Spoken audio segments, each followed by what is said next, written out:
पश्चिम Asia की रातें इन दिनों सामान्य नहीं हैं। सैटेलाइट तस्वीरें, खुफिया मीटिंग्स, कूटनीतिक बयान, सब कुछ मिलाकर एक ऐसा माहौल बन गया है जिसे तूफान आने से पहले की खामोशी कहा जा रहा है। दावा किया जा रहा है कि अगले 48 घंटे ईरान के लिए बेहद निर्णायक हो सकते हैं। रिपोर्ट्स के मुताबिक अमेरिका और इजरायल मिलकर तेहरान के खिलाफ किसी बड़ी कार्रवाई की तैयारी में हैं। सैटेलाइट इमेजरी में सैन्य हलचल बढ़ने के संकेत बताए जा रहे हैं। हालांकि इन दावों की स्वतंत्र पुष्टि नहीं हुई है, लेकिन चर्चाओं में है कि भू रणनीतिक तापमान जरूर बढ़ा है। सबसे ज्यादा चर्चा उस लंबी और कथित तौर पर गोपनीय मुलाकात की है जो अमेरिका के राष्ट्रपति डोनाल्ड ट्रंप और इजरायल के प्रधानमंत्री बेंजामिन नेतन्याहू के बीच हुई। करीब 3 घंटे चली इस बैठक के बाद ट्रंप का बयान सामने आया। उन्होंने कहा कि अगर ईरान ने हमारी बात नहीं मानी तो उसे भारी कीमत चुकानी पड़ेगी। इस तरह की अटकलों के बीच अब ये सवाल उठ रहा है कि क्या ये सिर्फ दबाव की रणनीति है या फिर वाकई कोई बड़ा सैन्य कदम उठाया जा सकता है।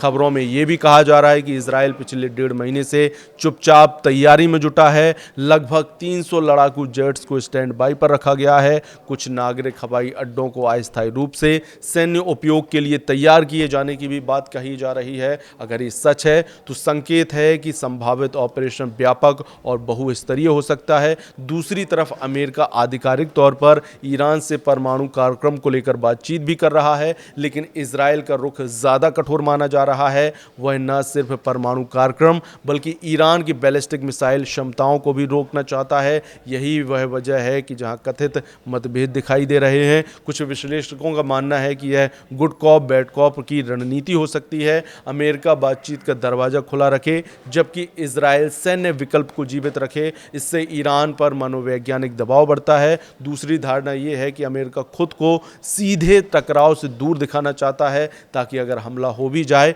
तो वैश्विक स्तर पर जिम्मेदारी इजरायल पर केंद्रित रहे। ईरान भी इस समीकरण को समझ रहा है। उसके लिए चुनौती यह है कि वह बातचीत जारी रखे या संभावित हमले की आशंका में पहले से तैयारी करे। पश्चिम एशिया के 18 से 20 देश इस तनाव को गहरी चिंता के तौर पर देख रहे हैं, क्योंकि किसी भी बड़े हमले का असर सीमाओं से परे जाएगा। तेल बाजार से लेकर वैश्विक अर्थव्यवस्था तक फिलहाल सच्चाई क्या है ये स्पष्ट नहीं, लेकिन माहौल ऐसा जरूर है कि शतरंज की बिसात बिछ चुकी है। हर चाल सोच समझ कर चली जा रही है और पूरी दुनिया अगली चाल का इंतजार कर रही है। आने वाले घंटे तय करेंगे ये सिर्फ कूटनीतिक दबाव था या इतिहास का नया अध्याय लिखने की तैयारी।